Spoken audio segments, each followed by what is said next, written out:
Good afternoon, and welcome to our webinar series, Tedstrom Talks. This is the 8th in a series of webinars that we are producing to give our clients, business associates, friends, and family pertinent and important information on COVID-19 and other interesting and timely topics.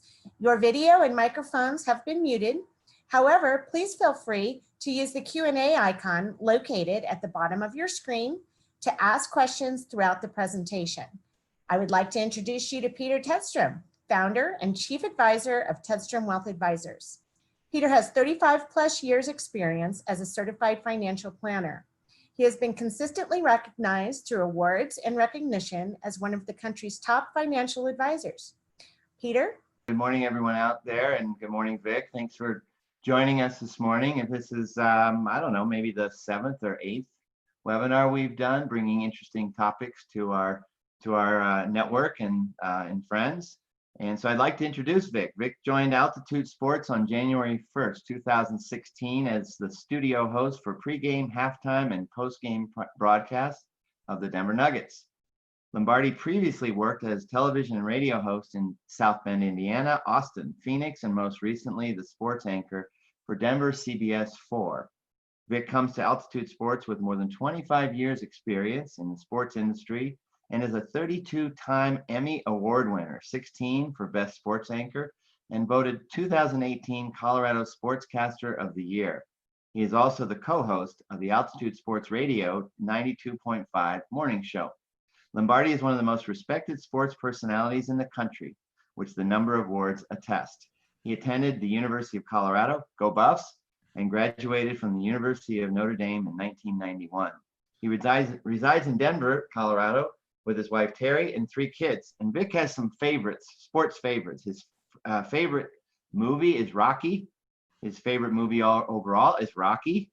His favorite sports moment is his 1977 Orange Crush team. Some of you may be old enough to remember that. His home team moment when Joe Sakic handed the cup to Wah. And the other home team moment when the Rockies made a miracle run in 2007. I think they won 21 out of 22 games or something that year. Some great memories for me as well. So Vic, crazy time with COVID and lots of cancellations, trying to figure out how we're actually going to watch these games. These are our favorite teams. I know myself, I'm interested in even watching a Tiddlywinks championship these days since there's been no sports on TV. What should we expect from things as we start seeing sports open up? First of all, Pete, thanks for having me, and appreciate everybody tuning in. As I look at you, Peter, wearing that sport coat, it just dawned on me. I have now gone 102 days without wearing a suit, sport coat, or dress shirt, which might be the longest stint since college. 102 days straight, because in my business, obviously, you got to dress up for work, and I always ask myself, why do I have to wear this all the time? And now that I'm without it, I'm like, I can't wait to wear a suit again. It's just been that long. So, you know, we are in a weird, this is always a weird time, but there's a valley and a plateau, and I'm not sure which way we're headed anymore, because it looked as if we were back to playing sports at the end of this month. Baseball starting July 23rd, hockey starting late July, August. The NBA, the Nuggets' first game is August 1st slated. And as much as we hope to target those dates with all these pro sporting events, things are happening where there's that shred of doubt as if it's going to happen again. Now, do I think it's going to happen? Yes. I think in the end, you're going to go through these, like today, the breaking news today is that the Denver Nuggets had to shut down their practice facility because they had a couple of attendees who are going to Orlando with them that came down with COVID. And I think it's going to happen elsewhere, not just here. It's going to happen in different facilities around the country. Guess what? People are coming from other parts. They're going to bring COVID with them, and people are going to get it. So I guess my reaction to that is, once you're playing sports, better to get it now than to get it a month from now when the season starts. So that's what we're facing are these players, more so than anybody else, are the players going to be scared off? There have already been a few players who have decided that they're not going to participate when sports returns. Ian Desmond of the Colorado Rockies announced last night that he is going to sit it out, that there's too many things on his mind. He's got much more going on in life. He wrote it out in a very profound Instagram piece. There are a lot of different players for various reasons who have decided to opt out of the restart of these seasons, and that's their right. They have every right to do that. But for those of us who make a living in sports, and just those of you who are fans who need it to get by, we've proven how important sports is. It's like you set your clock to it. In a typical summer night, you're watching, you can't wait for the Rockies game to come on. In a typical fall Sunday, you can't wait for your favorite football team to come on. It's the way it works. It's the body clock, and you need sports to get by. I know I do. And the fact that we've been without it for this long, it's unprecedented, number one, and it makes the return of sports that much more important. Yeah, it's fascinating how I think even people that aren't sports fans are interested in watching something on TV that's competitive. I think about golf. We've started golf. How do any of these athletes respond to no cheers and no crowd? How is that going to work? Yeah, that's a weird one. Golf's different because golf prefers the quiet, and in a lot of those tournaments, like the TPC, the Phoenix Open, it's pretty loud because the big boisterous crowds there. But golf, I'll be honest with you, I'm watching the golf tournament over the weekend, and I've watched a couple of these now. I mean, I don't need to see a gallery to watch good golf. I mean, I don't miss the crowd. Now, I'm sure some of the golfers will tell you that the worst kind of noise is that silence followed by someone squeaking something. That's, it's a distracting. They'd rather have white noise and just loud things happening continuously than that distracting type of noise. But you don't need a crowd for a golf tournament. You don't need one. Now, I think you need one for a college football game. I mean, if you're watching a college football game and it's just an empty stadium, that is going to be flat out weird. I think it affects home field advantage. It affects different things. A golfer, there's no advantage to having a gallery. There really isn't, not for specific golfers. Even though Tiger has the biggest galleries in golf, it's not a distinct advantage for him. Heck, it could be a disadvantage. So I think we're going to learn firsthand that, the crowds at games, it's a luxury, and it's something that we look forward to as fans, but it's truly not necessary for those sports to exist. We're seeing it right now. Yeah, I'm thinking about maybe our more recent run to the Super Bowl, when we would all, when we were in the crowd, we'd all be quiet when our team was up. Peyton would quiet us down, and then we would roar when the other quarterback was up. We lose that opportunity to be the, what do they call it, the 11th man? Yeah, you lose that, but at the same rate, the NHL and the NBA are about to go through their playoffs, right? So the Nuggets are going to go through the playoffs, and there is no home court advantage. They're all going to be playing on these random courts in Orlando. So all these playoff seedings, like, we got to make sure you get a 4th seed or a 3rd seed. And I'm like, why? You're not going to have a home court. It doesn't matter anymore. It's going to be so different for these teams because they're not playing for that. I couldn't imagine what, like, the Broncos not having that altitude advantage, or the Rockies not having that altitude advantage. It's a big deal. Now, not having fans there, I don't think it's as big a deal, put it that way. Mm-hmm. We've seen a lot of sports stars move teams recently, namely Tom Brady. We've got Desmond, who says he's not going to play. If they don't play, they don't get paid. Is that true? Yes, they don't get paid. Now, I don't know if there's some bottom line that insurance reasons, if there's a medical out that allows some of these guys, if they can't play because of some fear of coming down with COVID and they're at risk. I don't know about those. But if you don't play, and there have been plenty that have chosen not to, you should not get paid. Most of the people that aren't playing, and one thing they have in common, I discussed this on our radio show today, the baseball players especially, most of the baseball players who've decided not to play are guys toward the end of their careers who have not been playing well of late anyway. So this is sort of the flashpoint in their careers, like, okay, this is a sign, it's time to get out. And I respect that. That's fine. Now, I'd be stunned and surprised if a young person really in the prime of his career decided not to play. That one would, that'd come out of left field. If Nolan Arenado had announced that he's not playing, then I'd be like, whoa, that would floor me. Ian Desmond, that did not surprise me, to be honest with you. Mm-hmm. I think when they have the choice, it seems like most are going to actually play. Some will not, and presumably they're afraid of getting the virus and or passing it on to loved ones and those they care about. We as fans, we want to be in those stadiums, but Yeah. we don't want to get sick either. If they bring fans back to the stadiums, are they going to separate us by 6 feet, or what is that going to look like? The initial plans in baseball are no fans, because we had the governor on our radio show about May 15th it was, and he said he hoped that Coors Field would have fans in the stands by the end of the season and, social distanced fans. That's not the way they're planning it right now. Right now, baseball is going to go right off without fans in the stadiums, and then the opportunity to bring fans back later in the season. I don't see it happening, to be honest with you. I think there's just too many. What are you going to have, 2,000 fans in there, 3,000? At some point, you just got to say, we're going to bite the bullet and not do it and just see what happens. Now, the reason why college sports to me, these college kids, as you and I both have college kids, they're not as at risk, number one, and they're amongst themselves. People wonder, why are all these college kids going back to campuses to work on their respective sports? That's dangerous. I don't think it's dangerous. I think it's smart. Would you rather have them in their communities, or would you rather have them all in the same quarantined bubble, essentially, which is a college campus? I would rather have them all in one spot.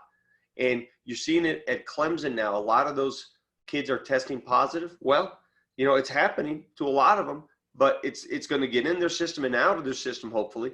But I would rather have them in a controlled environment somewhere and go on with their respective lives and their sports than have them in random parts of the country where they can expose some elderly folks. They're not going to expose anybody elderly on a college campus, albeit some of the professors, and they're going to have to address that with remote learning.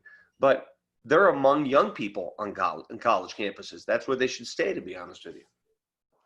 I've thought about that too. If we are outside, it seems like we're safer from this virus, and it seems like some of the hottest climates in our country right now are seeing the bigger spike. So having us outside presumably makes us safer. Back to the athletes. If they decide not to play this year, do they violate some sort of contract? And does that mean that they perhaps might not have a job?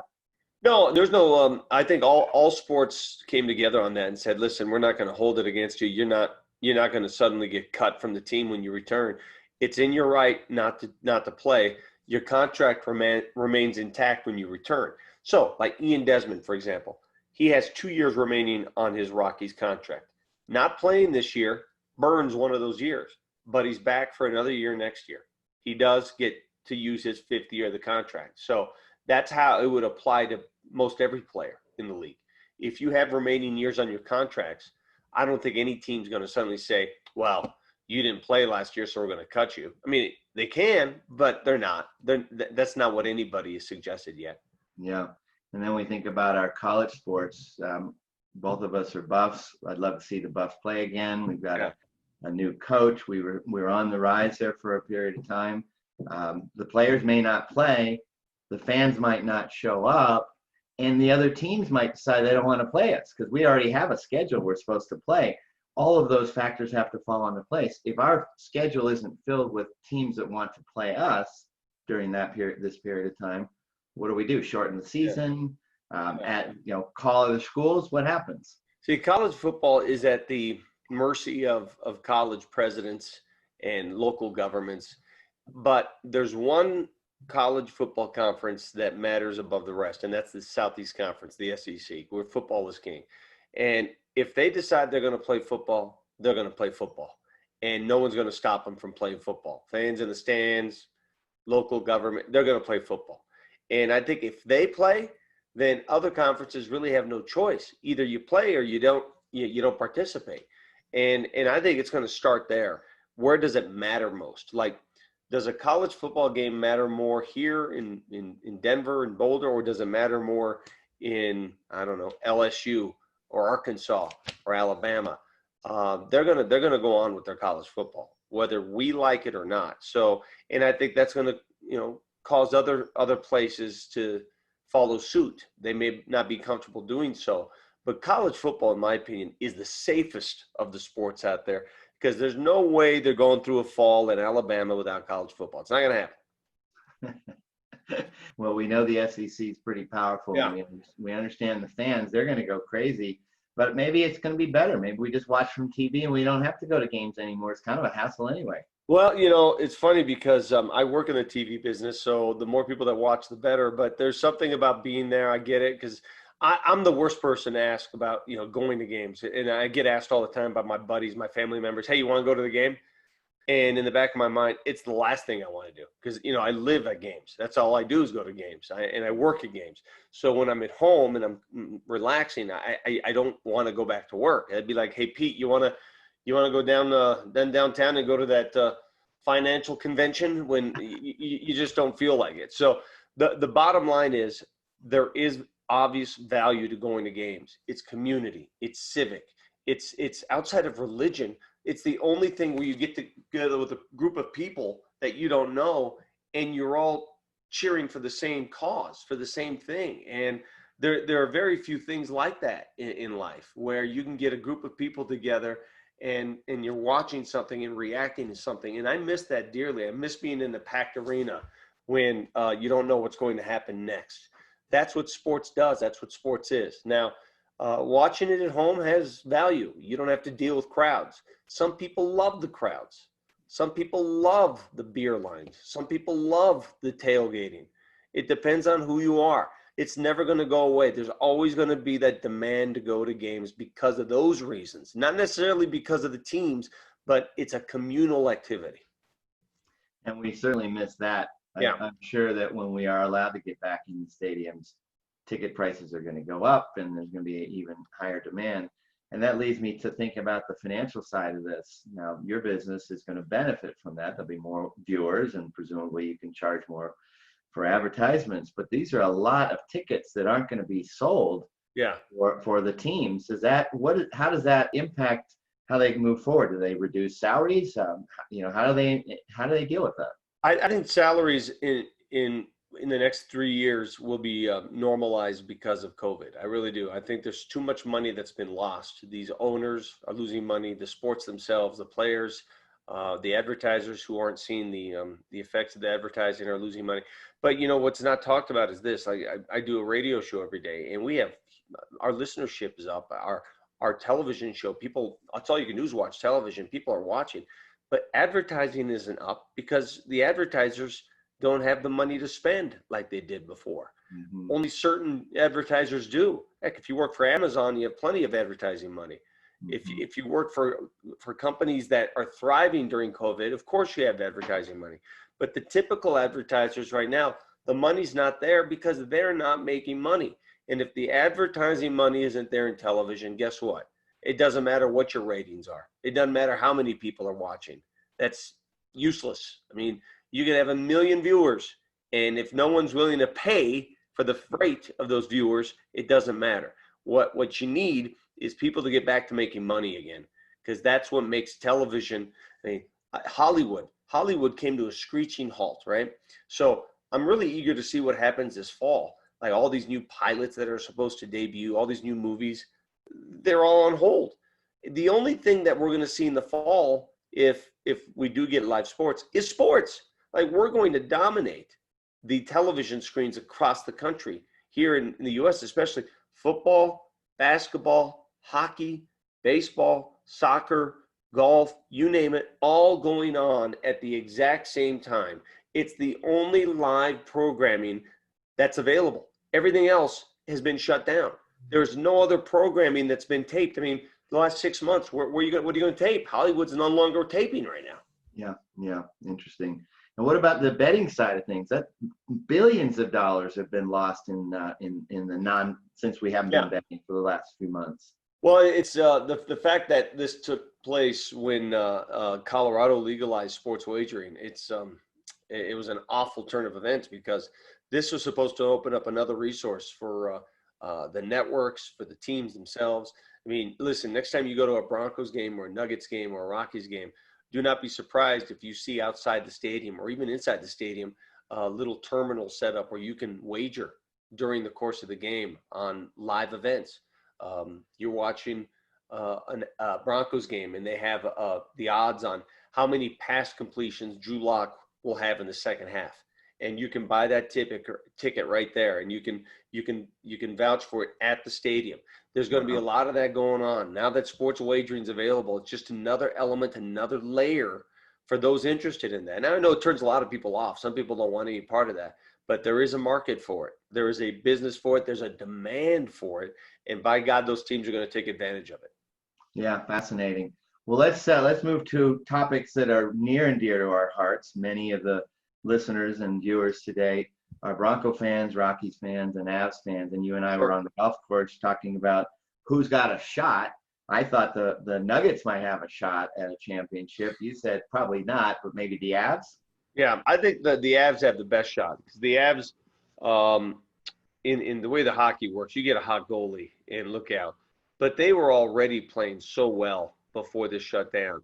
And the only thing that was holding the Avs back, if anything, was the injuries that they suffered. Now that they've had 4 months to relax and repair and recover, they have no injury issues. They're going to get back to work, and they got a lot. They got a lot of weapons on that team, so much so that their head coach, Jared Bednar, is going to have trouble sitting guys. I would not want to be Jared Bednar right now. I think the Avs can win it all. The Nuggets are going to need some help. The only way the Nuggets win it all is if, something happens to the Lakers. I just think it's going to be hard to beat LeBron. It's going to be hard. It's tailor-made for star power in the NBA. And if you don't have enough of it, it's going to be difficult to get over the top. Now, do I hope the Nuggets win? Heck yeah, I do, because that'd be a dream come true. The Rockies with the shortened season, I thought about this today, 60 games.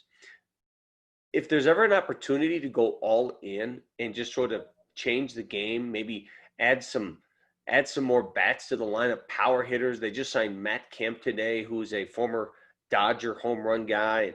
Maybe this is the year you go all in and just make a run for it. Say, screw it, man. We got 60 games. Yeah, let's try something outside the box and see if we can win it all this year. This would be the year to do it. So I wouldn't count the Rockies out on that. Yeah, that's fascinating. And many of us see the Rockies do quite well in April and May, and then June, July swoon. Maybe their arms get tired, and if they only have 60 games, they're going to be stronger going through those 60 games. Yeah, we thought the same thing. It's just for the Rockies, the fatigue in the pitching staff is the one thing that unravels the Rockies every year, it seems. You can see it happening. It's like it's only a matter of time, whether it's the bullpen or the starting rotation. The month of July rolls around and you just see the fatigue. Very rarely does it not. In 2007, it did not. In fact, it went the opposite way in 2007. So with 60 games, that's 2 months of baseball. Anything, yeah, let's go. Sprint. Sprint right out of the gate and make it happen. And I'm not one of those guys that's going to look back, no matter who wins championships this year. I'm not going to say, oh, well, it didn't count. Yeah, it does. Yeah, it counts. Everybody's playing under the same rules here. It counts. Sure does. In my mind, whether they want a socially distanced parade or not, if they throw a parade, I'll be there. So Vic, it makes me think of the Rockies and actually the Avs and the Nuggets were playing, so they already had a record.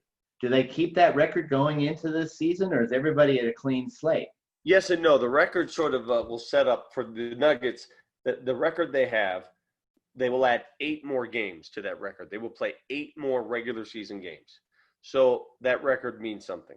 In hockey, the top 4 teams record-wise right now will meet in a round-robin tournament to determine the top 4 seeds. So that's all the records mean there. From there, the records mean nothing. The other teams in hockey that did not have the top 4 records in each conference, they will then play in their own tournament, essentially, to determine the rest of the seedings. So there's a lot of wrinkles to how that works. Yes and no. They're not going to throw the records away. The records have to mean something because they played the bulk of their seasons. But once they get into their respective hubs and bulk, then the records won't really matter. Then it's like, let's go. See what you can do from there. Interesting. Well, we've had a lot of hope for our Broncos with our new quarterback. Is Drew Lock the guy to lead us to a championship? I think he can be. I think it's a lot to ask for a second-year player to do it right away. He's going to have some learning curves, and there will be times this season you will say, oh, this guy's just not the answer. He'll have those games where he'll throw 3 or 4 picks, and then he'll turn around and have a great game. He's going to go through those ebbs and flows. He just is. every quarterback does. But I really love his demeanor. I like his makeup. I like his work ethic. He's got a vibrant, strong arm. So I want to hope, but I don't want to hope too much because I've done that before with Broncos quarterbacks. Listen, we've been spoiled in this town. We had 2 Hall of Fame quarterbacks within 20 years. Okay, that doesn't happen. It just doesn't happen. I mean, it doesn't happen in the NFL. You don't get gifted. Elway and Manning, 2 guys who changed the game, revolutionary players essentially go through, and then all of a sudden you're waiting for your next one.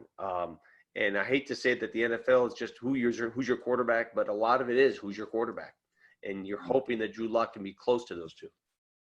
Yeah, I was talking to a friend yesterday about Philip Lindsay and how well he's done, and he's a Buff alumna. Yeah. And they brought in Melvin Gordon to to compete. Sure. And spending what, $16 million a year on him? They're paying him $8 million. I think he is what they're paying him, and that obviously angered Phil because he's playing for the minimum.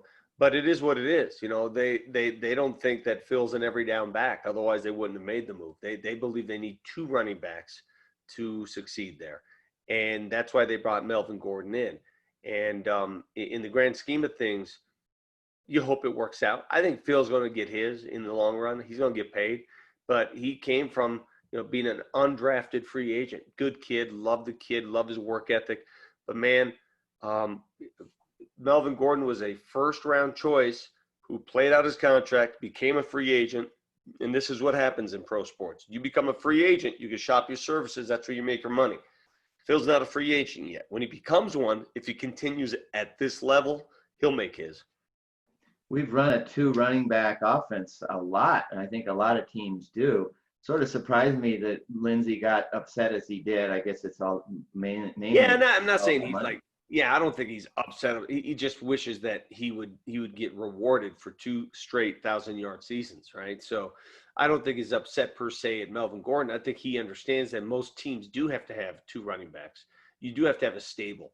It's very rare in the NFL to survive an entire season with 1 running back. It just doesn't happen anymore. These guys get hurt too readily hurt, and they, it's not a position that is durable. There, you can count on one hand durable running backs who have survived a decade in this league for one team. It doesn't happen. No, it really doesn't.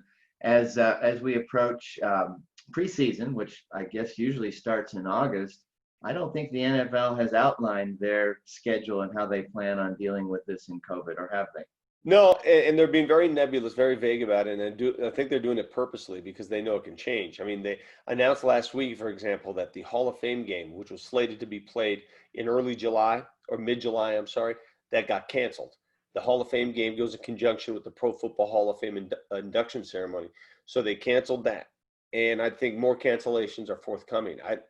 Preseason games, they may not happen, but I think the NFL is very, very careful about. They don't want to announce anything until they have to. So they're going to wait and see on all this stuff. They just said, listen, training camps will go on as scheduled in late July. No fans, no media training camps, but we'll take it from there. And if we have to adjust on the fly, that's exactly what we're going to do. Interesting. Got a question from Pam. I think it might be a hopeful question, and that is, might baseball change to a shorter season going forward? Yeah, 162 is an awful lot in it, and we've always talked about this. It's always been a topic of debate. Should baseball shorten the season? I don't know, 120 games, whatnot. And the simple answer is, if the players and owners got together and decided, hey guys, we're all going to take a pay cut, we're all going to take less money, then they would shorten the season. But nobody is willing to take a pay cut. Nobody wants less money. Nobody wants to generate fewer funds. So more games, more money. They're not going to shorten the season. The bottom line is, I don't think it's going to happen. I mean, if the sport were on, last rites, perhaps, but it's not. It's a long summer. People need things to do. Every baseball game is not exciting, but every baseball game is watched by someone, attended by someone. Money's being generated from someone. I just never see them shortening something that already they make so many profits from. I don't see it happening. Fascinating. I was thinking about some of your favorite moments in sports. I arrived in Denver in 1977, actually in January, to go to school in Boulder, and the Broncos were playing the Cowboys that year. Wasn't a great game, but it was a great season. I'm kind of surprised that that's your favorite season of the Broncos when there have been several others that we could point to. Yeah, the reason why 1977 Broncos, the Orange Crush team, was my favorite is because it was the first team that really meant anything nationally, right? Like we've had Super Bowl champion teams, we've had Stanley Cup champion teams, we've had teams on the forefront of the national spotlight, but that was the first team. That was the team that announced to the rest of the country that Denver has sports.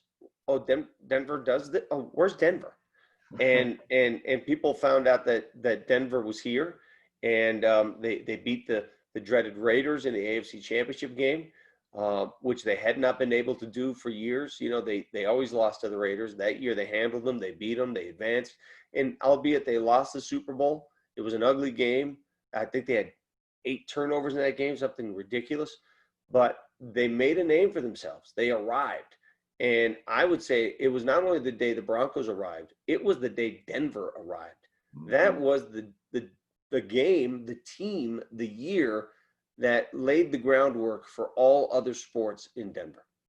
And possibly for what we've seen in downtown Denver, the growth we've seen because we moved stadiums, the Rockies Zone came in, the face of the city changed quite a bit. Yeah. When we look at the other sports, I know I'm disappointed. I would love to watch the Olympics this year. The Olympics have been delayed for a year, which means track and field, gymnastics, cycling, and a lot of the sports that we rarely see on a day-to-day basis, but are really fun to see at that high level of competition. Does that, how's that going to affect our view of the Olympics? Are we just going to say, okay, no, not this year, and we'll start it again next year? And then do we go 4 years after that, or do we go 3 years after that? That's a great question. I'll be honest with you, the Olympics have not been top of mind for me because, I make my living in pro sports here, and the Olympics is more of this, oh yeah, fun story, but it's never been top of mind. It's hard to see people travel around the globe doing anything, let alone sports, right? I mean, they've closed borders all over the globe. You can't go here, you can't go there. And until those borders are open and free and clear of any virus, man, international sports is at a standstill. You're not going to have it. It's just not going to happen until it's gone, until we have a solution to this virus. So that's what I'd say about the Olympics. God, I do miss it. Man, we would be really, you're right. We would be counting down to the Olympics right now in Tokyo and looking forward to it. But it's going to have to wait. That's on the back burner right now. Those Olympic Games. Yeah, I don't know about you. I look at the Summer Olympics versus the Winter Olympics and what's your favorite? And I think they have it wrong. I think like the NBA, they play in the Summer Olympics. It's more of a winter sport. They should move that to the winter. There's some sports that I care for, some that I don't. Like, I don't think golf should be an Olympic sport. I've always thought that was stupid. I mean, there like are a lot of people that think that. I mean, like, why is golf an Olympic sport? And it takes too long. It just doesn't work. Some of these sports don't work. I do like some of the odd sports, like handball, not the typical handball you see, the kind where they take a volleyball and they try and score goals with their hand. There's some crazy sports that otherwise I would pay zero attention to. And the Olympics are on. You're like, hey, everybody, come on, handball's on, team handball. So, yeah, that's the one aspect of the Olympics I will miss. Yeah, me too. I've got a question from Dan. He says, how do teams deal with COVID outbreaks? Will they expand rosters if guys have to quarantine? Yeah, they have an extra pool roster right now. Oh, wait, are we talking about hockey and basketball, or are we talking about... You know what? It doesn't.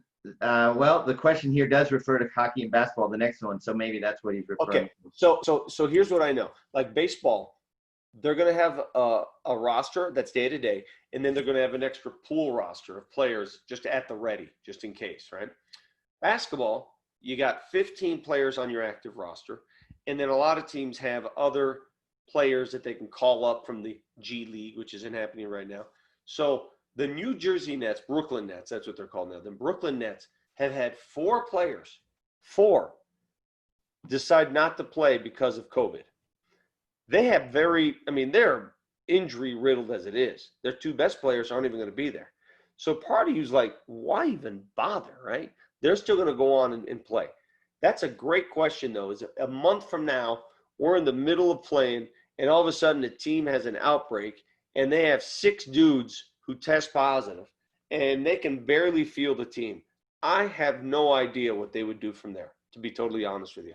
And I don't think they do, because it's not like you can just, go to the vending machine and pull out 4 NBA players that aren't assigned to your squad and say, represent the Lakers or represent the Memphis Grizzlies. I have no idea how they're going to contend against that, because if some team has an outbreak during the course of play, man, that's just bad luck.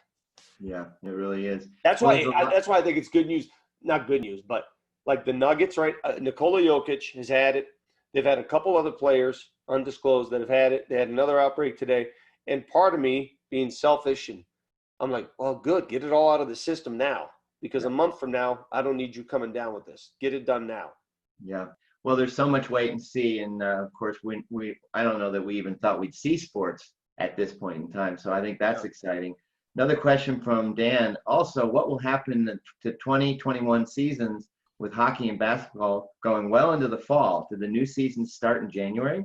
Yes, they'll start later, not necessarily January 1st, but I actually talked to a couple people in both organizations, the Nuggets and the Avs.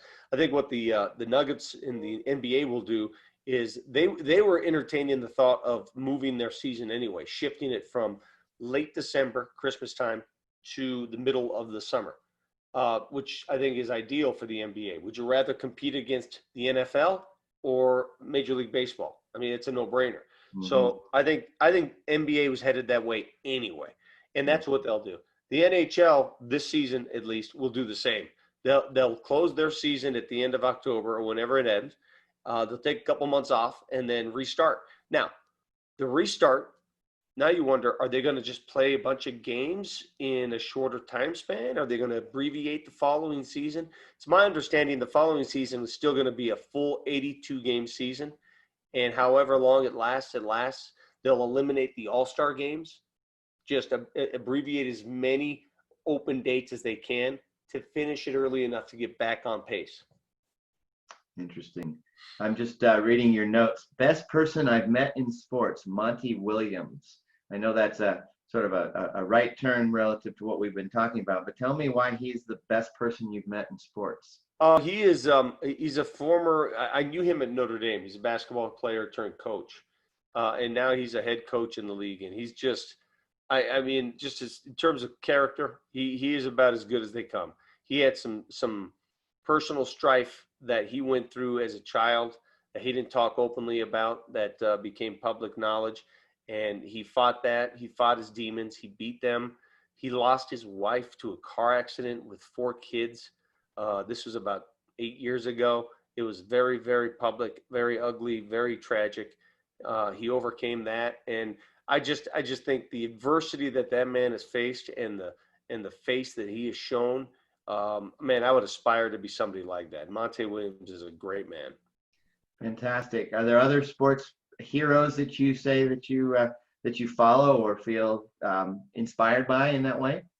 Yeah, you use the word hero, and I'm very careful with that. Like I've been in the business too long to call anybody a hero, or I use the term role model all the time. And here's my belief on the term role model, because it's pretty easy to say, well, you're a role model. Yeah, but who should be your role model? Who should be your kids' role models? Shouldn't role models be people that you know personally, people that you come across every day, people that your coach, your parent, your aunt, your neighbor, people that really impact your life on a daily basis? Why would we assign some athlete who you don't know, who you just see on television, you don't know their personal lives? How is he suddenly assigned to be your role model? I think that's lazy, in my opinion. I think it's irresponsible. I think it's idealistic and, oh, great, look, they're a good person. You don't know people. I don't know people. I think I know, I don't. When you see an athlete leave the playing field and they go home, we know nothing about them. Zero. I mean, we think we do, but we don't. And I've always thought a role model, I want to pattern my life after this person. It better be somebody that I know extremely well. And that's my whole take on that. Yeah, I think that's fascinating. We really don't. We think we know them. We love them in our own way. I remember growing up in northern New Jersey, and Tom Seaver was my hero, my role model, one of the great pitchers of baseball. Certainly since I've been alive. Sure. Then I think about John Elway, who, of course, for many people would be a role model, and we think we know them. Maybe we know John a little better because he's now been a manager and we've seen him from other sides of the sports perspective other than just throwing a football. When we think about our heroes, or when I think about mine, it's my grandfather who lived to 104 years old, and he epitomized looking after people, giving back, work ethic, personality, style that I completely agree. We really ought to be looking at our role models from people that we know and see that how they live, and maybe emulate a little more of how we live. And I think the distinction there, Peter, I don't want to cast off athletes as bad people. That's not the case. I'm saying you could admire athletic achievements and athletic prowess. There's no problem with that. I would love to use Patrick Mahomes as a role model, but there aren't other people out there who can do what he does on a football field, right? Mm-hmm. Nikola Jokic, there aren't many people that can see the court like he can. I mean, these are genetic wonders, and you can't use their genetic talents as things to aspire for. You can't. You're not going to be that good. Now, and that's why I think it should be people personal to you that that you can relate to. Being relatable is more important than anything else. Man, I go to these games these days, and I'm a small man to begin with, and I look out on a basketball court or a football field, and I often say to myself, how did we as humans get so big, fast, and powerful? I mean, how did this happen? I mean, if I were around in the 1930s, all right, I'm 5'9". If I were around in the 1930s, I'd pretty much be an average-sized guard in the NBA at 5'9".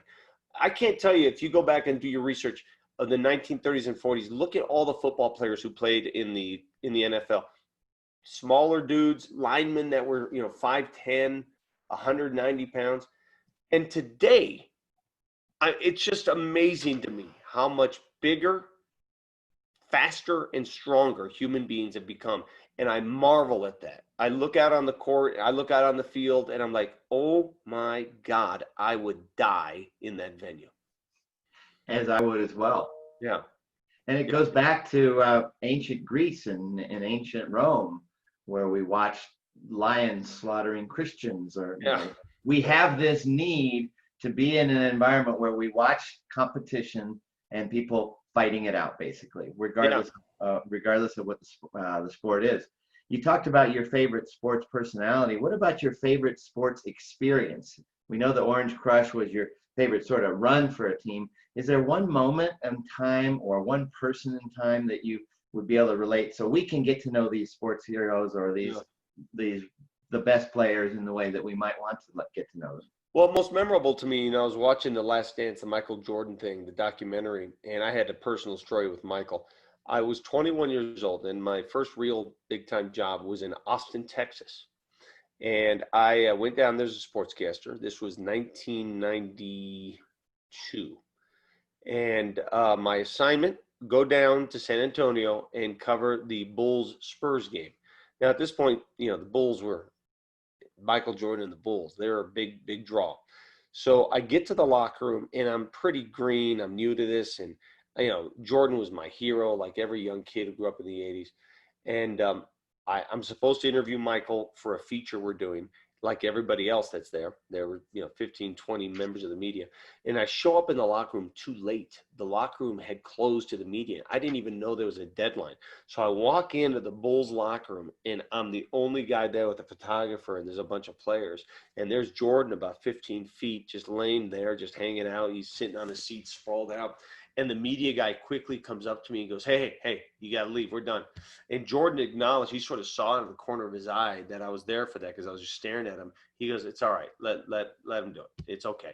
And so he actually took 3 or 4 questions for me. And I thought it was the coolest gesture. He could not have been more kind. He understood what was, here's this young kid who's doesn't know what he's doing. And it just was so meaningful to me. And I'd been a fan ever since. I mean, something that simple sort of changed my impression of a superstar forever. Yeah, fascinating. Wonderful, too. Nice to hear that there are some nice guys there and that they really can be friendly and easy to be around. Do you ever get nervous around these big sports stars? Yes and no. It depends on what I'm doing. Like, if I'm playing golf with a golfer, I'm nervous as hell because I don't know how to play that well. Not to their level. But if I do a lot of events, a lot of charity events with sports guys, and I have no problems doing it. I mean, the nerves are what you make of them. The nerves are how you come across to them and with them. People ask all the time, do you still get nervous doing sports and doing television? Heck yeah. You if you don't get nervous, you're not human. You better have a degree of adrenaline. You better have some nerves, because if you don't, I consider nerves sort of like a moat around the human body. If you don't have that moat, you can't control what you say. And I'm apt to like curse or something. You got to have that restrictor plate on you. And that's what nerves are for. It's to remind you that you're on live television. You're live. So be careful what you say. And that's what nerves are for. I feel them occasionally, not necessarily with these webinars, but I have been on TV occasionally, and you do get to a heightened state of awareness. I think that, and the nerves do help with that. Do you have a favorite play that you recall from one of our favorite teams that you help us refresh our memories on? Let me think. A favorite play. Well, there was the famous one that did not result in much afterwards because the Broncos lost the following week in New England. But the one play that reverberated and left goosebumps. I was sitting in the south end zone in, what was that? Would that be 2012? When Tim Tebow, in overtime against the Pittsburgh Steelers, finds Demaryius Thomas across the middle, and he runs it in for an overtime winning touchdown to beat the Steelers. And at the time, you look back, that team wasn't the best Broncos team. Tebow no longer played quarterback after that. But in that moment, in that season, and as crazy as it was, the games they won that they shouldn't have, the drama after drama, just sitting there soaking that in with a stadium of just crazed lunatics cheering from the top of their lungs, I couldn't believe it. I watched that entire play unfold in front of me. It was a simple drop back pass, 3 steps. Demaryius Thomas runs a quick slant. The Pittsburgh Steelers played it as poorly as you possibly can. He outran everybody to the end zone, and instant mayhem. I will never forget that play for as long as I live. And in my opinion, the greatest play I've ever seen in person at the new Mile High. Not the old one, but the new one. There have been other more meaningful plays, but that play, in terms of the reaction from the people there, I couldn't believe it. I was at that game, and I was with Wesley, and that was, 7-8 years ago. So Wesley was in 14, and I went nuts like many people. And I think Wesley looked at me like, "What are you doing, Dad?" Because it was just one thing after another that year. You remember? It was like, how did they win this game? How did they win that game? Oh, my God, he did it again. And then to win that game the way they did that day, are you kidding me? Yeah. I thought you might bring up the helicopter play. Yeah, that was another memorable play, but, it didn't have the impact that one did. It wasn't at home. That was in San Diego. There were many plays that I could, when the Rockies got into the playoffs with Matt Holliday sliding across home plate with his chin. That's something I'll never forget. There's a lot of little plays that led to bigger things.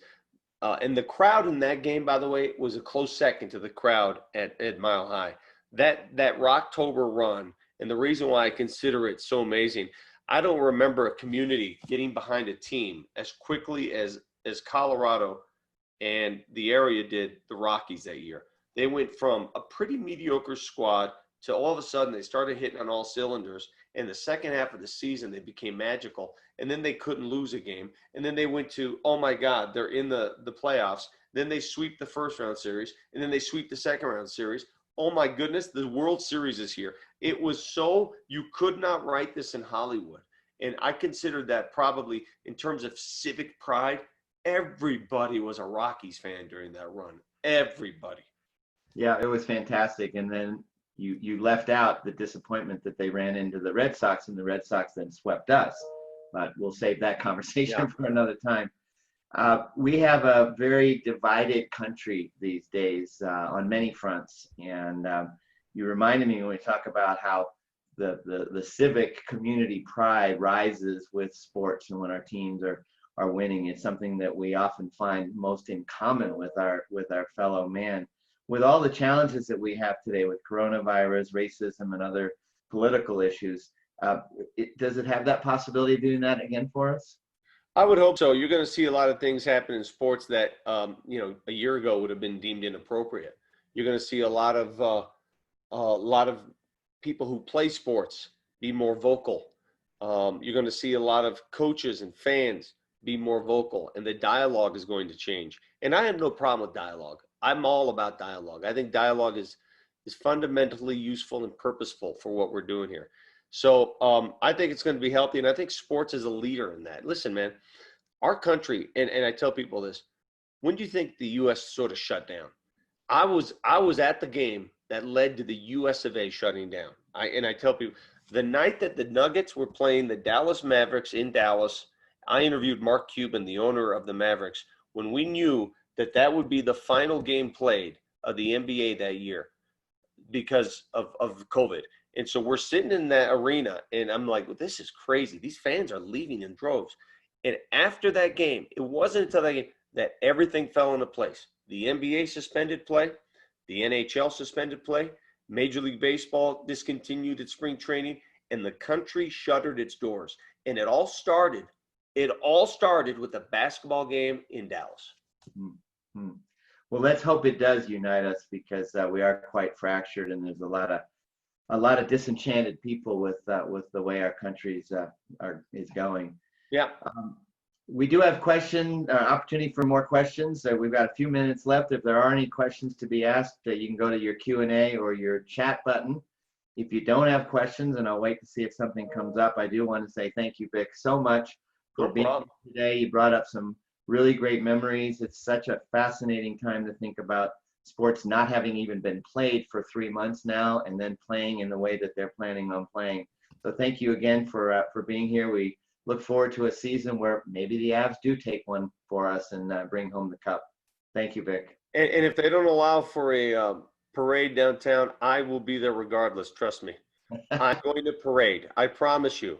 COVID or no COVID, I am parading downtown if one of these teams wins the championship. Thanks, Pete. I'll be there with you. Thank you. All right, buddy. Take care. See you. Bye-bye.